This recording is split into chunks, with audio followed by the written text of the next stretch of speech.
Magandang umaga! Kumusta? Ako po si Inerlasha Nunez Manlabas, ikalawang baitang mula sa Paralang Sentro ng Montreal. Mayroon ka bang paboritong aklat? Hilig mo rin ba ang pagbabasa? Naku! Kung ikaw ay isang batang may hilig magbasa na kagaya ko, ang kwentong ito ay bagay na bagay para sa iyo. Simulan na natin. Handa ka na bang makinig? Si Lolo at ang kanyang mga paboritong libro. Sa masayang nayon ng Ago, may isang matandang nakatira sa isang kubo. Siya ay si Lolo Dolfo. Siya ay masayahin, mabait at ubod ng dami ng kwento. Ang bahay ni Lolo Dolfo ay ubod rin ng saya at tila may anong kakabang mahika na doon lang makikita. Sa tuwi-tuwida ay para kang nakapaglilibot sa iba't ibang bahagi ng mundo at iba't ibang tao ang iyong makikita. Araw-araw ay pinagmamalaki ni Lala si Lolo Dolfo sa kanyang mga klase. Alam niyo ba na minsan nagdako kami ng friends at natuto ako magkapagsalita ng ilang pagbati na ginagamit nila doon. Kagaya ng merci, nang ibig sabihin ay salamat, at bonjour, nang ibig sabihin ay magandang umaga, buong pagmamalaki ni Lala sa kanyang mga klase. Maraming hayop, mga halaman, insekto at iba pa na doon ang iyong makikita. Dagdag pa niya. Maraming kakaibang pagkain rin ang naroroon. Alam na alam ni Lolo kung ano ang mga sangkap at mga paraan kung paano ito iluto. Nakapaglalakbay kami sa iba't ibang bansa gamit ang mapa at nakakita kami ng iba't ibang tao. May mga bayani, artista at mga sikat na tao. Minsan pa nga ay nakikita ko ang mga kakaibang nilalang at kanilang mga kapangyarihan. Natuklasan ko din ang mga lunas ng ibang karamdaman at kung paano ingatan ang ating katawan.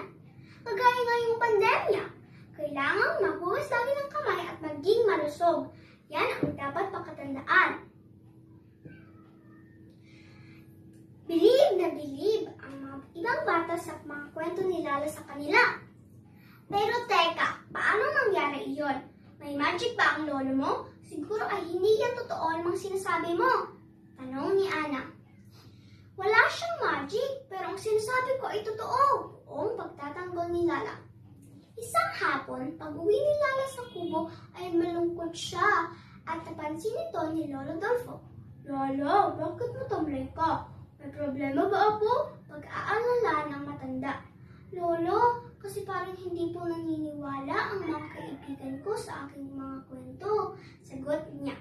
Apo, ang mga kwentong mayroon ka at mga nababahagi mo sa iba ay dahil iyan sa karunungang mayroon ka dahil sa iyong pagbabasa. Ano kaya't ipahiram mo ang mga aklat natin sa kanila nang sa gayon ay maranasan din nila ang masayang mundo ng pagbabasa, ang sabi ng kanyang lolo.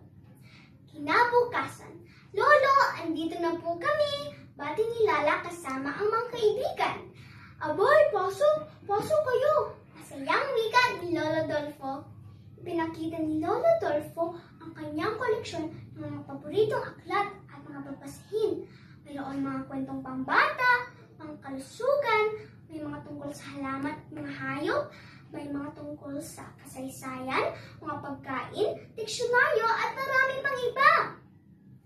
Nakita ng mga batang iba't ibang uri ng libro sa bahay ni Lolo Dolfo na tila isang maliit na silid-aklatan. At sa maikling sandaling iyon, habang nagkukwento ang matanda, ay parang nakapunta sila sa ibang lugar na puno ng mahika. Wow!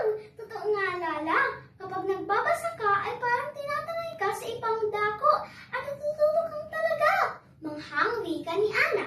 Sinabi ko naman sa inyo, talagang kakaiba dito. Nakangiting sabi ni Lala.